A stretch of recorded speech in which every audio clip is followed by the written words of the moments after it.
नहीं देखा क्या? इधर भीलवाड़ा में आई थी क्या? इधर मांडला में आई थी क्या? आई थी क्या? किताबों में, ये किताबों में पढ़ा। और ऋषियों का ज्ञान जो हमको शब्दों से मिलता है, हमको गुरुओं से मिलता है, हमको ग्रंथों से मिलता है कि नहीं? हजारों लाखों पुरानी वर्ष परंपरा को, अपनी सनातन वैदिक परंपरा को, अपने वेदों की परंपरा को, जो हजारों लाखों वर्षों पहले हमारे ऋषि हुए, जो उन्होंने जिया, उन्होंने जो हमको दिया, वो सार्वकालिक है, सार्वभौमिक है और सबके कल्याण के लिए है। सर्वजन हिताय सर्वजन सुखाय। इसलिए चाणक्य से किसी ने पूछा, आचार्य चाणक्य नगर में टहल रहे थे, जैसे मांडला में आ गए, घूम रहे इधर उधर, किसी ने पूछा, अरे आप यहाँ कैसे टहल रहे? बोले मैं नगर में शमशान ढूंढ रहा हूँ। क्या ढूंढ रहा हूँ? नगर में शमशान ढूंढ रहा हूँ। व्यक्ति ने कहा, आचार्य जी थोड़ा सा विचार करिए, ठीक बोल रहे हैं कि नहीं? आप नगर में हैं, शमशान नगर के बाहर होती, नगर के अंदर नहीं। फिर से आप विचार करिए, क्या बोल रहे हैं? आचार्य ने फिर कहा, मैंने ठीक बोला है, आपने ठीक सुना है। मैं उस शमशान की खोज कर रहा हूं जो घरों में होता है। एक शमशान नगर के बाहर, घर के बाहर, और एक शमशान घर के अंदर। अब बताओ, घर के अंदर शमशान हो, कौन सा शमशान है? किसे शमशान कहा है? तो बहुत सुंदर बात है कि ना विप्रपादोदक कर्दमानी, ना वेद शास्त्र ध्वनि गर्जितानि, स्वाहा स्वधाकार विवर्जितानि, शमशान तुल्यानि गृहाणितानि। क्या कहा? कि ना विप्रपादोदक कर्दमानि। मैंने आपसे जो पहले कहा कि अतिथि देवो भव, याद रखना, हमारा घर शमशान बन जाता है उस दिन जिस दिन कोई विद्वान, धार्मिक, राष्ट्र का, संसार का उद्धार करने वाला, निस्वार्थ भाव से जन जन तक को जगाने वाला व्यक्ति, विद्वान जब घर आता है उसको अतिथि कहते हैं। क्या कहते हैं?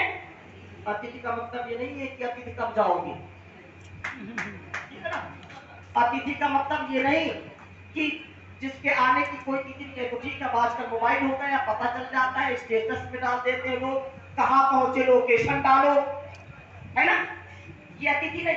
अतिथि का तात्पर्य जो विद्वान है, धार्मिक है, जो आत्म कल्याण से जन कल्याण, विश्व कल्याण के लिए निस्वार्थ भाव से जगह जगह सबको जगाता है, परिव्राजक बनता, उसको अतिथि कहते हैं। अब ये नहीं कि ससुराल वाले लोग आ जाए तो वही अतिथि, ठीक है ना?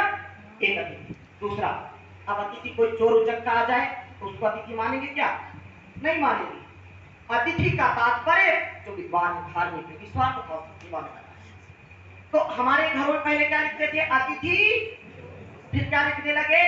स्वागतम। फिर क्या लिखने लगे? वेलकम।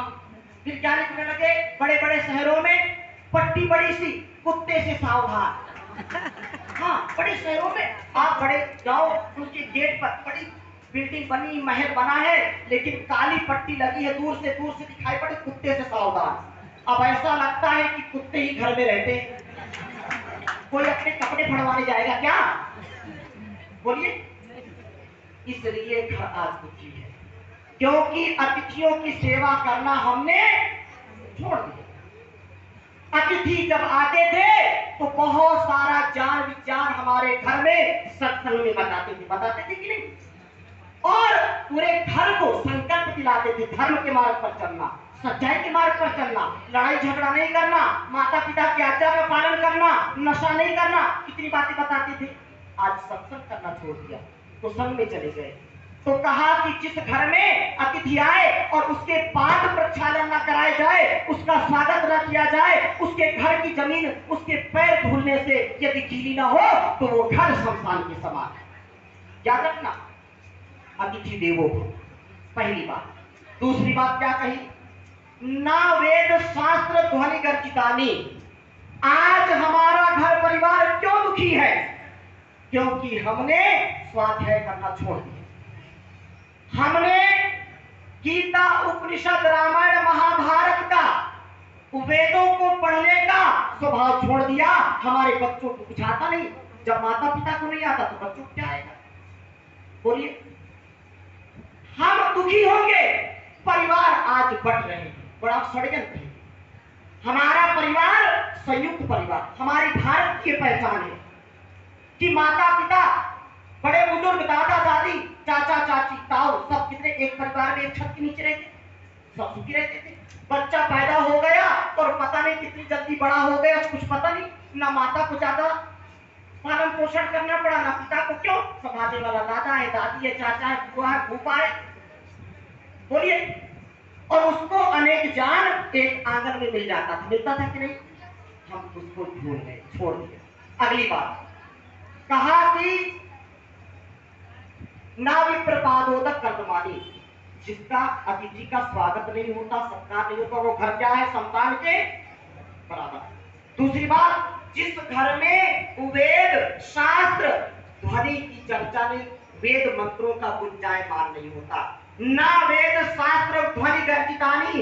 ये भारतवर्ष है जहां हर घर में गीता, रामायण, उपनिषद, महाभारत, जहां पर वेदों की ऋचाओं का गान होता था, हर व्यक्ति जो है ज्ञानी होता था, विज्ञानी होता था। यहाँ चतुर्वेद पारायण यज्ञ होता था, चतुर्वेदी कहलाती थी। यहाँ पर 3 वेदों का यज्ञ होता था, त्रिवेदी कहलाती थी। यहाँ 2 वेदों का ज्ञान होता था, घर घर में द्विवेदी कहलाते थे। यहाँ पर मिश्रित ज्ञान होता था, मिश्रा कहलाते थे। आज चतुर्वेदी, क्षमा करना कोई हो तो, चतुर्वेदी तो है लेकिन 4 वेद मंत्र नहीं आते। कितना गिरावट है। इसलिए आज दुखी। ना वेद शास्त्र ध्वनि गर्जितानी। अज्ञान, अविवेक, अश्रद्धा, अकर्मण्यता, ये पाप है। वो घर अभिशाप है, वो घर शमशान के समान। अगली बात मैं जल्दी से पूरा करना चाहता हूं, ज्यादा तो नहीं हो रहा दीदी? तो अगली बात, ना वेद शास्त्र ध्वनि गर्जितानी। आगे कहा, अब अगली बात जिसका अनुष्ठान आप सब मिलकर के कर रहे हैं, और हमारे यजमान को एक बार जोरदार अभिनंदन करें जो मिलकर के इस यज्ञ को, ज्ञान यज्ञ को, द्रव्य यज्ञ को आगे बढ़ा रहे हैं। आज सनातन जाग रहा है। आज कलयुग नहीं, सनातन युग आ रहा है। सनातन युग आ रहा है, राम युग आ रहा है। घर घर में ऐसा ज्ञान विज्ञान होना चाहिए। अगली बात क्या कही? ना स्वाहा स्वधाकार विवर्जितानी। क्या कहा? स्वाहा स्वधाकार विवर्जितानी। जिस घर में, जिस घर के बड़े बुजुर्ग, बेटा बेटी, छोटे बच्चे, बड़े बच्चे मिल करके यज्ञ नहीं करते, जहां रोज स्वाहा स्वाहा का गुंजायमान नहीं होता, स्वाहा स्वाहा करके लोग बोलते नहीं, आहुति नहीं देते, वो घर शमशान के समान है। कितनी बड़ी बात। जहां जिस घर में रोज हवन नहीं होता, वो घर क्या है? शमशान के समान है। याद रखना। अब आप स्वयं इसका आत्मनिरीक्षण करना कि मेरा घर स्वर्ग है या शमशान है। आप समझिए। चाणक्य ने कहा था कि एक शमशान जहां मुर्दे जलाए जाते हैं बाहर, नगर के बाहर, और एक शमशान घर के अंदर जहां जिंदे लोग जलाए जाते हैं, जहां पर दुख है, कष्ट है, खींचतान है, जहां पर लड़ाई झगड़ा है, जहां पर कला है, वो शमशान है। याद रखिए, बहुत बड़ी बात है। ना स्वाहा स्वधाकार विवर्जितानी। स्वाहा और स्वधा, स्वाहा मतलब आहुति देना, स्वाहा स्वाहा करके आहुति देते हैं ना। स्वाहा ओम इंद्राय स्वाहा, ओम प्रजापते स्वाहा, ओम सोमाय स्वाहा, ओम सूर्याय स्वाहा। स्वाहा देकर के आहुति देते हैं। तो स्वाहा देवताओं के लिए, हवि देवताओं के लिए, और कवि स्वधा। स्वधा शब्द समझ लीजिए। स्वाहा को पंच जो आहुति देते हैं, जिसमें हम सामग्री डालते हैं, घृत डालते हैं, और जो पूरे वातावरण को शुद्ध करता है। सारी बैक्टीरिया, फंगस, सारे कीटाणु, सारे रोगाणु नष्ट कर देता है। जहां भी यज्ञ होता है वो यज्ञ पूरे घर परिवार को सुवासित कर देता है, विलसित कर देता है। इसलिए उस घर को स्वर्ग कहा जाता है जहां रोज यज्ञ होता है। स्वाहा और स्वधा दो बातें बोली। स्वाहा मतलब देवताओं के लिए। देवता दो प्रकार के, एक जड़ देवता, एक चेतन देवता। पंच महाभूत, ये सारा शरीर और ये सारा संसार पंचभूतों से बना है। इसलिए इसकी शुद्धि करना, वायु, जल की, अग्नि, इस वायुमंडल और पृथ्वी की सब शुद्ध होगा तभी तो हमारा जीवन ठीक चलेगा। आज ना वायु शुद्ध है, ना हवा शुद्ध है, ना पानी शुद्ध है, ना खाना शुद्ध है, ना विचार शुद्ध है, ना आहार शुद्ध है, तो कहां हम शुद्ध रहेंगे? बोलिए, ये बीमारी है कि नहीं? तो बीमार कोई रहेगा तो शमशान में ही समझ लो। स्वधा, स्वधा का मतलब ये है कि जिस घर में माता पिता का सम्मान नहीं है, जिस घर में बड़े बुजुर्गों का सम्मान नहीं, अपमान होता है, जहां पर तर्पण नहीं होता, जहां पर श्राद्ध नहीं होता, वो घर शमशान के समान होता है। याद रखना, माता पिता की आज्ञा का पालन करना ये बहुत बड़ा जो है तप है। उनको अन्न से, जल से, औषधि से, वस्त्र से उनकी सेवा करना, शुश्रूषा करना, उनको तृप्त करना, यही तर्पण है। और श्रद्धा पूर्वक करना यही श्राद्ध है। श्रद्धा से की हुई सेवा श्राद्ध है। और उस श्रद्धा की सेवा से जो माता पिता, हमारे बड़े बुजुर्ग तृप्त हो जाए, आनंद हो जाए, वाह वाह कह करके, हमारी संतान हो तो ऐसा ऐसी हो, बेटा हो तो ऐसा हो, बेटी हो तो ऐसी हो, हमारी बहू हो तो ऐसी हो, माता पिता हो तो ऐसे हो। जहां एक दूसरे का सम्मान होता है, जहां एक दूसरे का अपमान नहीं होता, वो घर स्वर्ग के समान है। और जहां ये नहीं होता, सम्मान नहीं होता, वो शमशान के समान होता है। अब बच्चे से पूछो कहाँ जा रहे हो, वो बिल्कुल तैयार है, बिल्कुल, और जा रहा है, बोला कहीं नहीं जा रहे। उससे कहाँ जा रहे हो? कहीं नहीं जा रहे। 12 बजे रात में आ रहा है घर में वापस, कहां से आ रहे हो? क्या उत्तर देता? कहीं से नहीं आ रहे। कहीं से नहीं आ रहे। क्या कर रहे हो? कुछ नहीं कर रहे, कुछ नहीं।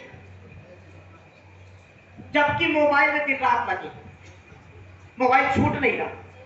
तो मेरी माताओं, बड़े बुजुर्गों, मैं निवेदन करना चाहता हूं कि घर को स्वर्ग बनाना है तो आचार्य ने कहा कि साविप्रपादोदक कर्दमानी सावेद शास्त्र ध्वनि गर्जितानी स्वाहा स्वधाकार निरंतराणी स्वर्गाणि तुल्यानि गृहाणितानि। कहा जहां रोज अतिथियों का सत्कार है, जहां पर रोज गीता, रामायण, महाभारत, जहां पर कथाओं का वाचन, जहां पर कथाओं का अध्ययन अध्यापन होता है, जहां पर रामायण का, जहां पर सुंदरकांड का, जहां पर दिव्यता का आधान होता है, वो घर स्वर्ग के समान होता है। जहां सब घर परिवार मिलकर के यज्ञ करते हैं, हवन करते हैं, स्वाहा स्वाहा बोलते हैं और अपने से बड़ों का आदर करते हैं, बड़े छोटों का आदर करते हैं, उनको प्रीति करते हैं, उनको स्नेह देते हैं, वो घर स्वर्ग के समान है। याद रखना, अब आपको तय करना है कि आपका घर स्वर्ग बने या नर्क बने, शमशान को कोई नहीं बनाना चाहेगा। तो याद रखना, और रोज नहीं कर सकते यज्ञ तो कम से कम सप्ताह में एक दिन तो जरूर मिलके करना। कितने लोग करेंगे? हाथ उठाइए एक बार। रोज कौन कौन यज्ञ करेंगे?